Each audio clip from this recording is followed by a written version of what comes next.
प्यारे बच्चों, आप सभी को नमस्कार। इस समय आपको बी पार्ट थर्ड की प्रथम प्रश्न पत्र में निर्धारित श्रीमद् भट्ट विरचित तर्क संग्रह का अध्ययन करवाया जा रहा है। और इस तर्क संग्रह के अंतर्गत पिछले कालांश में हमने संस्कार के 3 भेद किए गए थे: वेग, भावना और स्थिति स्थापक। और इसके साथ साथ जो आपका तीसरा पदार्थ था, कर्म, जो कि 7 पदार्थ आपको बताए गए थे इस तर्क संग्रह के अंतर्गत, जिनका उल्लेख किया गया है: द्रव्य, गुण, कर्म, सामान्य, विशेष, समवाय और अभाव। तो इन 7 पदार्थों के अंतर्गत तीसरा पदार्थ आपका कर्म, उसका लक्षण और उसके जो 5 भेद बतलाए गए हैं उन पर प्रकाश डाला गया था, अर्थात उनका अध्ययन किया गया था। आज इस कर्म का कर्मखंड अर्थात कर्म का लक्षण और भेद किए जाने के उपरांत हम चतुर्थ पदार्थ सामान्य का लक्षण और उसके जो भेद हैं उन पर प्रकाश डालेंगे, उनका अध्ययन करेंगे। तो श्रीमद् अनंत भट्ट के द्वारा सामान्य का लक्षण इस रूप में अथवा इस तरह अथवा इस प्रकार तर्क संग्रह के अंतर्गत किया गया है कि नित्यम एकम अनेकानुगतम सामान्यम, नित्यम एकम अनेकानुगतम सामान्यम, द्रव्य गुण कर्म वृत्ति तद द्विविधम परम अपरम चेति, परम सत्ता अपरम द्रवत्व आदि। कि नित्यम, नित्य, सदैव रहने वाला अर्थात और सर्वकाल भावी, जिसकी सभी काल में सत्ता हो, ऐसे नित्य, सर्वकाल भावी, एकम एक और अनेकानुगतम अनेकों में, और अनेकों में समवाय संबंध से रहने वाला, समवाय संबंध से रहने वाला सामान्यम सामान्य होता है। कि नित्य अर्थात सर्वकाल भावी, सभी काल में जिसका भाव वो सत्ता हो, और एक और अनेकानुगतम और अनेकों में समवाय संबंध से रहने वाला सामान्यम सामान्य होता है। द्रव्य गुण कर्म वृत्ति, और यह सामान्य द्रव्य गुण कर्म में वृत्ति रहता है, अर्थात इसका व्यवहार जो है वो देखने को मिलता है। तत् द्विविधम परम अपरम चेति च, और तत् वह सामान्य परम और अपरम की वह जो सामान्य है वह परम अपरम की पर और अपर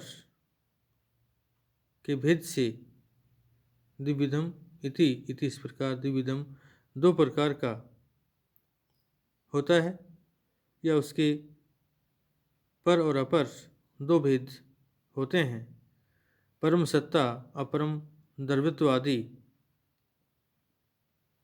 जो पर है वह पर सत्तात्मक होता है, अर्थात उसकी सत्ता हमें देखने को मिलती है या उसका अस्तित्व है। अपरम द्रव्यत्व आदि, और जो अपर है वह द्रव्यता आदि है। तो अर्थात जो सामान्य है उस सामान्य को हम जाति भी कहते हैं, सामान्य को जाति भी कहते हैं। और ये सामान्य पदार्थ नित्य होता है अर्थात सदैव रहने वाला होता है, अर्थात सर्वकाल भावी है, सभी कालों में इसकी सत्ता देखने को मिलती है। और एक होता है क्योंकि घट में घटत्व एक ही है, एक है और नित्य है, घट में जो उसकी घटत्व जाति है वह एक ही है और वह नित्य भी है तथा अनेक घटों में समान रूप से अनुगत होने के कारण घट में समवाय संबंध से विद्यमान रहता है। जैसे घट में उसकी जो घटत्व जाति है वह समवाय संबंध से उसके साथ में रहती है, तो ऐसे ही ये जो सामान्य है आपका नित्य है और अनेक घटों में समान रूप से अनुगत होने के कारण घट में समवाय संबंध से विद्यमान रहता है। आकाश का परिमाण गुण एक और नित्य होते हुए भी अनेकों में न रहने के कारण अनेकानुगत नहीं है। आकाश का जो परिमाण गुण एक और नित्य होते हुए भी अनेकों में न रहने के कारण आपका अनेकानुगत नहीं है, अर्थात अनेकों में समवाय संबंध से वह नहीं रहता है, अतः वह सामान्य नहीं है। संख्या संयोग आदि गुण में है जाति, संख्या संयोग आदि गुण में है जाति नहीं है। तो इस तरह से ये आपके चतुर्थ पदार्थ का लक्षण और उसके भेद और वो कहाँ किसमें रहता है उसके ऊपर प्रकाश डाला गया। अगला जो पदार्थ है आपका विशेष, जो आपका पंचम द्रव्य गुण कर्म सामान्य और विशेष जो आपका पदार्थ है उसका लक्षण इस तरह से श्रीमद् भट्ट ने किया है कि नित्य द्रव्य वृत्तियों व्यावर्त का विशेषा, नित्य द्रव्य वृत्तियों व्यावर्त का विशेषा कि नित्य द्रव्य वृत्तियों, नित्य अर्थात सदैव द्रव्यों में वृत्तियों रहने वाले और व्यावर्त का एक दूसरे से भिन्नता बतलाने वाले, व्यावर्त का भिन्नता बतलाने वाले विशेषा विशेष होते हैं, जिसकी वजह से एक को दूसरे से भिन्न बतलाया जाए वह विशेष होता है। विशेष का जो मूल लक्षण है वह है आपका व्यावर्त का, अर्थात इस विशेष के लक्षण में जो आपका व्यावर्त का जो शब्द दिया हुआ है यही इसका मूल लक्षण है। व्यावर्त का अर्थात जो भेद प्रतीत कराने में सक्षम हो, जो एक की दूसरे से भेद की प्रतीति कराने में सक्षम हो, वह आपका विशेषा विशेष होता है। यद्यपि सामान्य भी अपर रूप में भेद प्रतीति कराता है, यद्यपि जो सामान्य है जो जाति है वह भी अपर रूप में एक की दूसरे से भेद की प्रतीति कराता है, किंतु वह एक ही द्रव्य है, किंतु वह एक ही आपका द्रव्य है और एक परमाणु को दूसरे परमाणु से भिन्न नहीं कर सकता है, जबकि विशेष उन परमाणुओं से एक परमाणु को भिन्न करता है। तो इस तरह से यह विशेष का लक्षण बतलाया गया। और अगला जो आपका पदार्थ है द्रव्य गुण कर्म सामान्य विशेष समवाय, उसका जो है लक्षण इस रूप में किया गया है कि नित्य संबंध समवाय अयुत सिद्ध वृत्ति ययोर मध्य एकम एव निषिद्ध अपर आश्रित अपर आश्रितम एव अवतिष्ठते तावत् युत सिद्धौ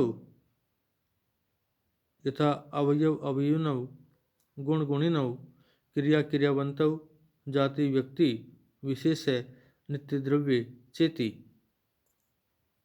कि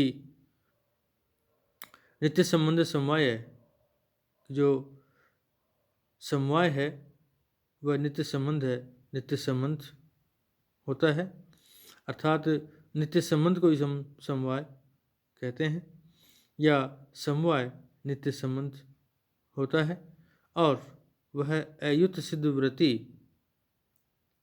और यह समवाय अयुक्त सिद्ध अर्थात परस्पर अविनाभूत वस्तुओं में होता है। अर्थात यह जो आपका समवाय है यह अयुक्त सिद्ध परस्पर अविनाभूत जो वस्तुएं हैं उनमें वृत्ति यह रहता है, यह इसका व्यवहार देखने को मिलता है। अयुक्त सिद्ध का तात्पर्य है कि ययो मध्ये एकम अविनश्यद पराश्रितम एव अवतिष्ठते, कि ययो मध्ये जिन दो के मध्य में अथवा जिन दो में से एकम अविनश्यद एक विनश्यद एकम एक जो है वह अविनश्यद अर्थात विनाश क्षण के पूर्व तक पर आश्रित है दूसरे के आश्रित होकर अवतिष्ठते रहता है। जिन दो में से एकम एक अविनश्यद पर आश्रित है, एक विनाश क्षण के पूर्व तक विनाश होने की अंतिम अवस्था तक पर आश्रित है, दूसरे के आश्रित होकर के ही रहता है। तो तावत युत सिद्धौ, तो उन दोनों को तावत अयुत सिद्धौ, कि उन दोनों को हम अयुत सिद्ध कहते हैं। जैसे यथा जैसे अवयव और अवयवी का संबंध, इन दोनों का संबंध आपका अयुक्त संबंध है। गुण गुणिनव, गुण और गुणी, जात क्रियावंतव और क्रिया और क्रियावान, जाति और व्यक्ति, विशेष नित्य द्रव्य, विशेष और नित्य द्रव्य, इन सभी का जो संबंध है आपका अयुक्त सिद्ध संबंध है। तो इस तरह से आज इस कालांश में हमने जो है सामान्य, विशेष और समवाय, इन तीन पदार्थों का लक्षण और उनके भेदों पर प्रकाश डाला। अगले कालांश में हम अगले पदार्थ के लक्षण पर प्रकाश डालेंगे।